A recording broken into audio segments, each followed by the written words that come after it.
जय श्री कृष्णा। सभी को मेरा सादर प्रणाम। आज हम पुरुषोत्तम मास के आखिरी अध्याय 31वें अध्याय की कथा करेंगे। सभी से निवेदन है कि कथा को ध्यान पूर्वक सुने और चैनल को सब्सक्राइब करें। सूत जी कहने लगे कि हे विप्रो, इस प्रकार नारद मुनि पतिव्रता स्त्रियों के धर्म का वर्णन सुनकर कुछ थोड़ा सा और पूछने के लिए बोले। नारद कहने लगे, हे जगतपते, आपने सब दानों से उत्तम कांसी का संपुट कहा, सो कारण इसके विस्तार पूर्वक मुझसे कहिए। श्री नारायण जी बोले, हे ब्राह्मण, इस व्रत को पहले एक बार माता पार्वती जी ने किया था। उस समय श्रीमती पार्वती माता जी ने श्री महादेव जी से पूछा, कौन सा उत्तम दान देना चाहिए जिससे मेरा पुरुषोत्तम का व्रत संपूर्ण हो जाए। श्री महादेव जी बोले, कांसी का बर्तन 33 माल पुवे भर के 7 धागे से लपेटकर विधिवत पूजा कर और व्रत संपूर्णता के लिए विद्वान ब्राह्मण को देवे। शक्ति हो तो ऐसे 30 पात्रों को देवे। इस प्रकार श्री महादेव जी के उपकार करने वाले सुंदर वचन सुनकर सब लोगों का हित चाहने वाली माता पार्वती जी प्रसन्न होकर विद्वान ब्राह्मणों को 30 कांसी के बर्तन माल पुवे से भरकर देकर अत्यंत आनंद होकर प्राप्त हुई।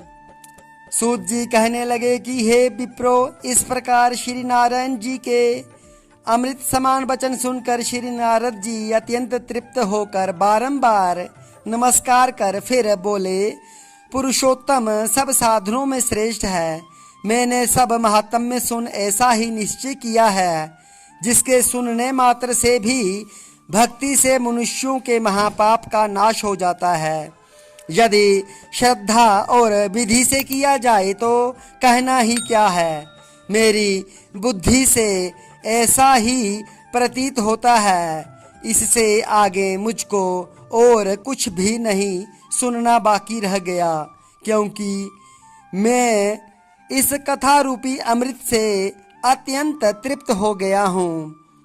उसके महात्म्य सुनने से गंगा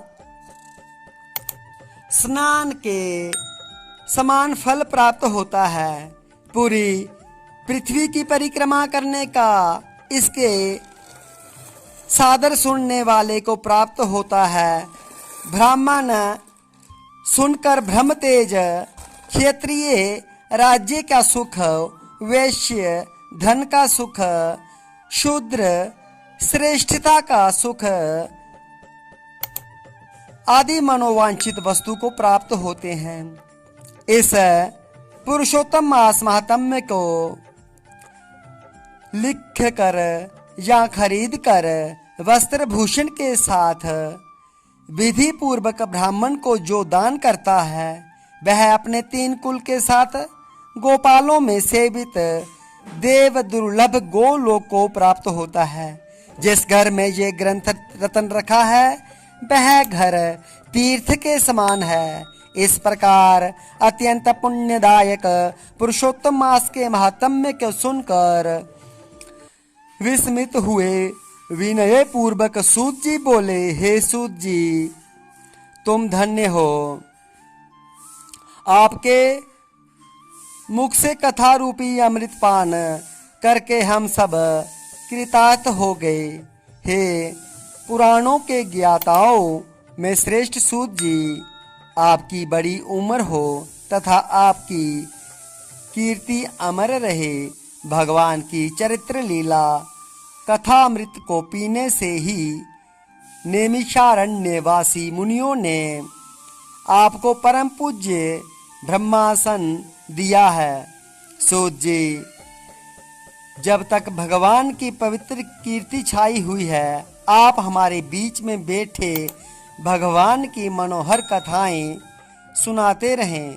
इस प्रकार वह सूत जी ब्राह्मणों का आशीर्वाद लेकर सब ब्राह्मणों की प्रदक्षिणा कर नमस्कार करके अपना कृत्य करने के लिए गंगा जी की ओर चल दिए। और नैमिषारण्य में रहने वाले मुनि आपस में कहने लगे कि यह पुरुषोत्तम का महात्म्य अत्यंत श्रेष्ठ है और पुराना है।